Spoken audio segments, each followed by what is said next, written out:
Krishna says in Gita to Arjuna, what? Name viduh shurgana prabhuvam nam harshya aham madarhe maharshanam ja sarvasha.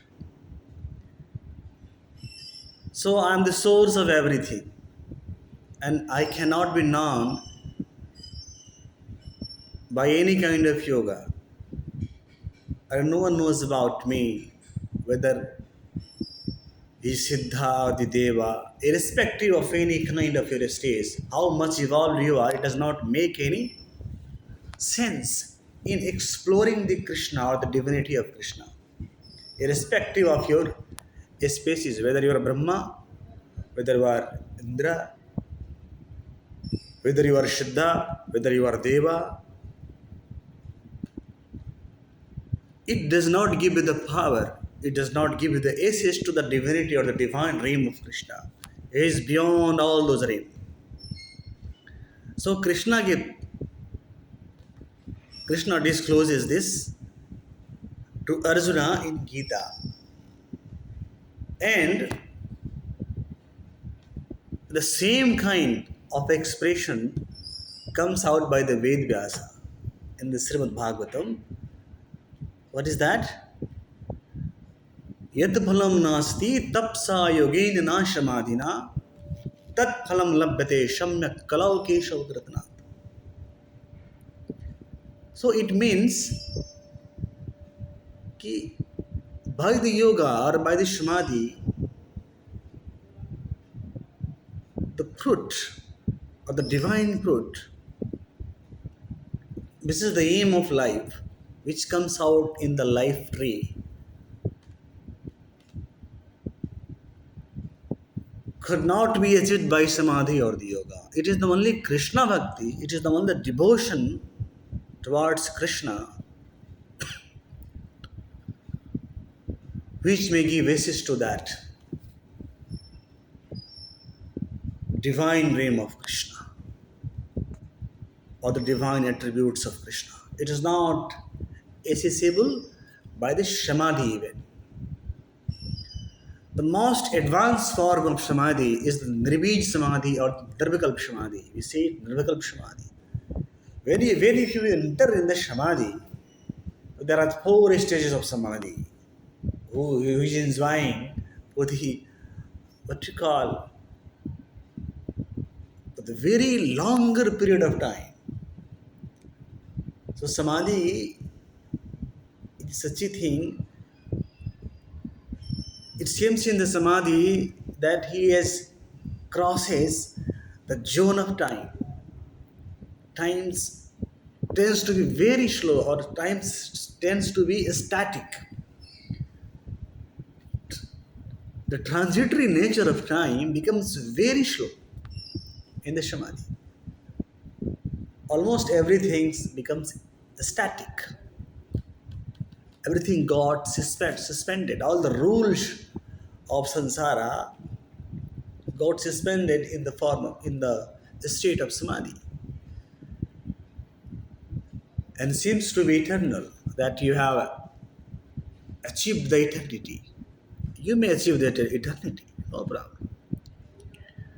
But in that realm of eternity, there is an interference of Maya or the higher power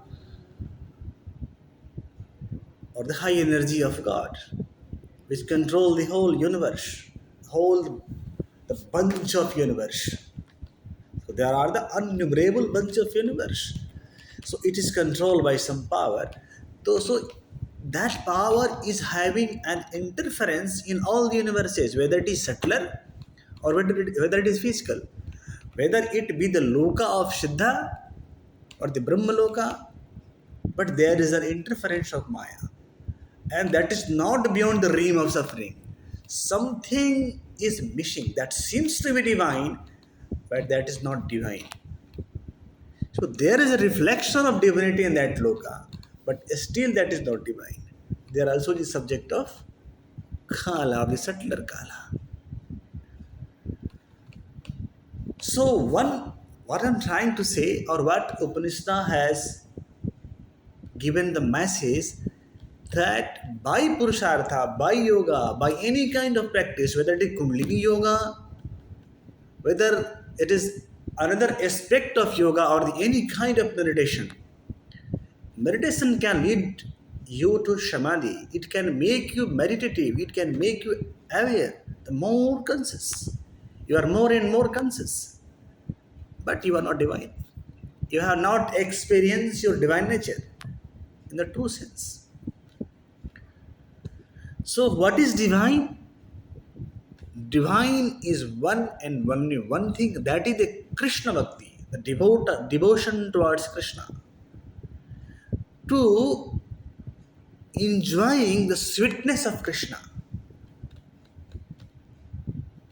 to get involved or to be the conscious or the aware of the divine Leela of Krishna. Thereby you are the part of Krishna, you are the part of divine Leela of Krishna. If you know it, then you are the most fortunate in the universe. You are among the most fortunate in the universe. You are among the most intelligent in the universe. So how? By the Krishna Bhakti. So, what is the evidence of it? That the Krishna Bhakti is beyond the realm of all the yoga. See, yogi are always the subject of yoga vrashta.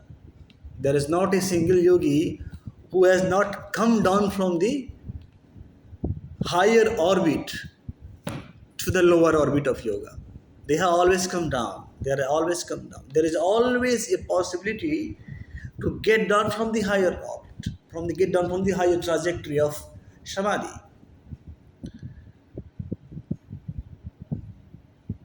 So they go up, they come down, they go up, they come down, they go up, they come down. They earn the tapavala, and accordingly they enjoy the subtler aspect of nature. And that subtler aspect of nature is very near to the eternity or the divinity. So even in the eternity, even in the divinity, there are different segments. So more higher and higher. More higher and higher. So Krishna has said that in the divinity, in the divine form of Krishna, there are infinite forms. But among those divinity, the source of all the divinity is the Krishna itself. So the taste of Krishna or the sweetness of Krishna is bilakshana than the taste of samadhi or experience. So Krishna has declared at so many places, and so many saints or the devotee have also given the confirmation that they have tasted something beyond the samadhi.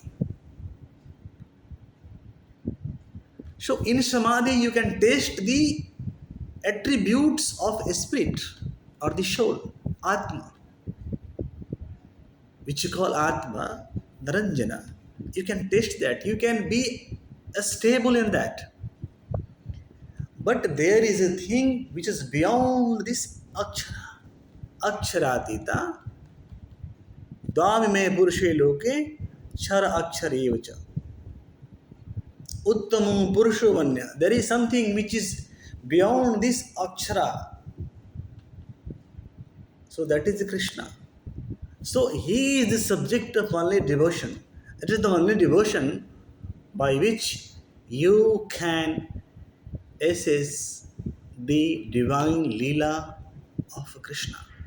So those who are intelligent, those who are really fond on the Shastra and have been the companion of Vaishnava or the devotee, they never waste their time in doing that and all that on meditation and all that. What they do? They just do the Krishna Bhakti. Meditation makes you meditative.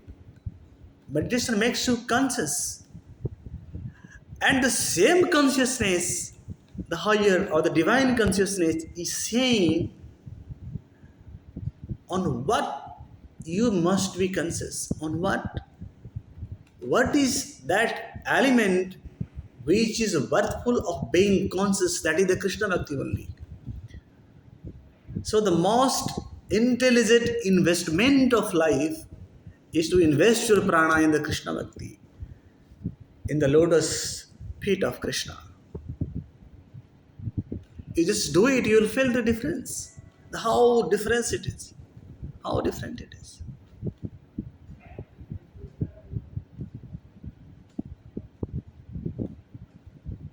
Hare Krishna.